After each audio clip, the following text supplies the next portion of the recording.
Friends, fasten your seatbelts.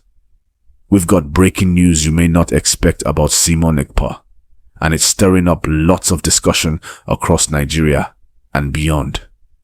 Before I dive in, don't forget to like this video, subscribe, and tap the bell so you won't miss updates.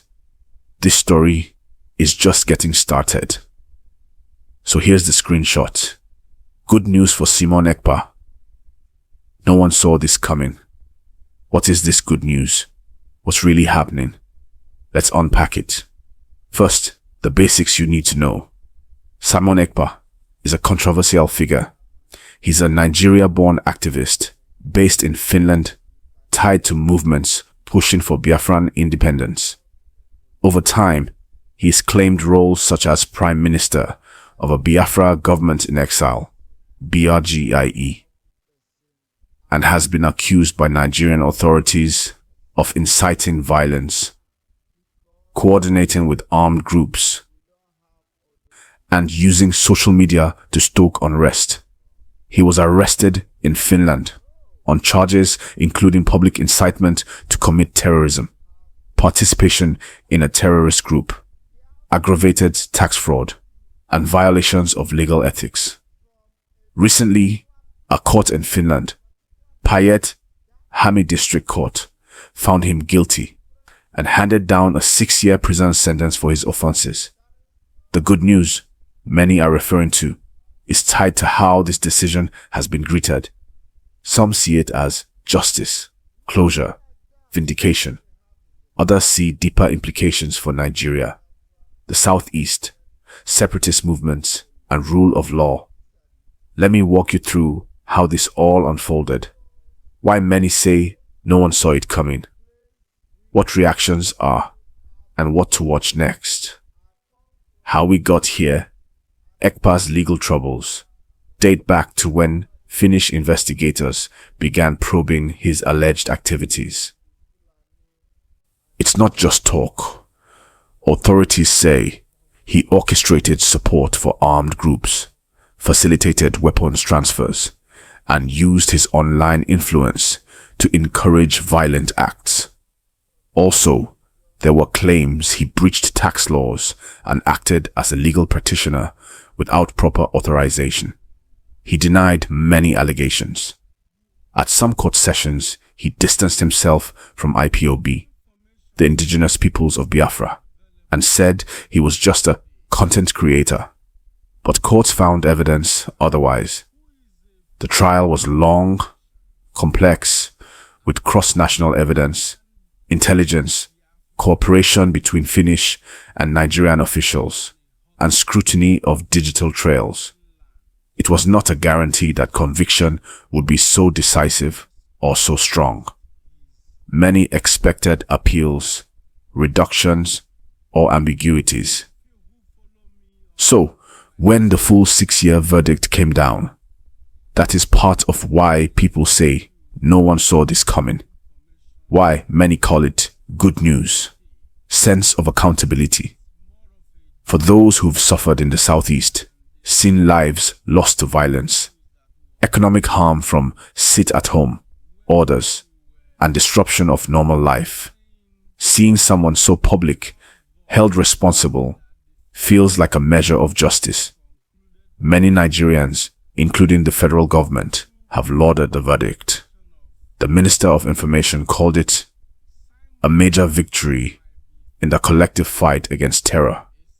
Deterrence signal. This judgment sends a message. Even when you're abroad, wielding influence from a distance, the law may still catch up.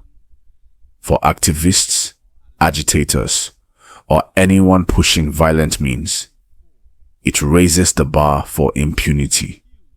Some commentators see this as a turning point. Repatriation discussions. The Nigerian government has publicly hinted it may seek to repatriate Ekpa after his jail term in Finland, so he could face charges or serve time here. That idea strikes many as positive, ensuring Nigeria has say over what happens post-sentence. Political, social healing. For the Southeast, this verdict could ease tensions. Some reports already suggest calmer conditions in parts of the region since the high-profile arrests of Ekpa and others. It gives space for political voices, less tied to violence, to speak. Moral and narrative victory. For many, the narrative of lawlessness from abroad is checked. It affirms that no one, not even vocal separatist leaders, is above accountability. So, when people say good news, it's not because they celebrate the prison sentence for its own sake, but because of what it may bring. Justice, peace, strengthened institutions, reactions and pushback. Not everyone sees it so simply. Supporters of Ekpa or separatist causes view this as political persecution, an attack on self-determination. They'll argue the law is being used to suppress a movement. IPOB, official body, has repeatedly distanced itself from Ekpa, claiming he was never part of them, and that the verdict doesn't implicate IPOB as a movement. Legal observers note that the sentence is not final. Appeals are possible. There may be reductions, stays, or reversals. Some warn this could provoke underground backlash if Ekpa remains a symbolic figure. His conviction may not silence all unrest. What to watch going forward? Appeal process. Will the Finnish higher court uphold, reduce, or overturn the sentence? Repatriation moves. Will Nigeria formally request extradition or repatriation? When the 6 years elapse, what happens next? Political stability in the Southeast. Will this ease agitation or drive more radical underground strategies?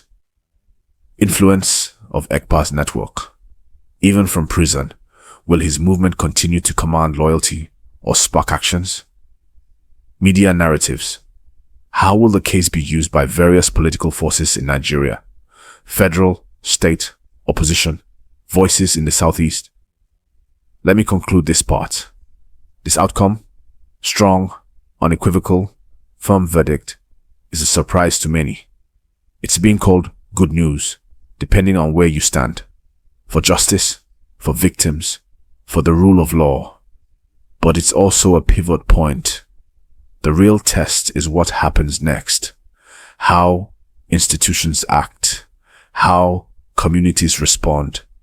And whether peace can outlast the headlines.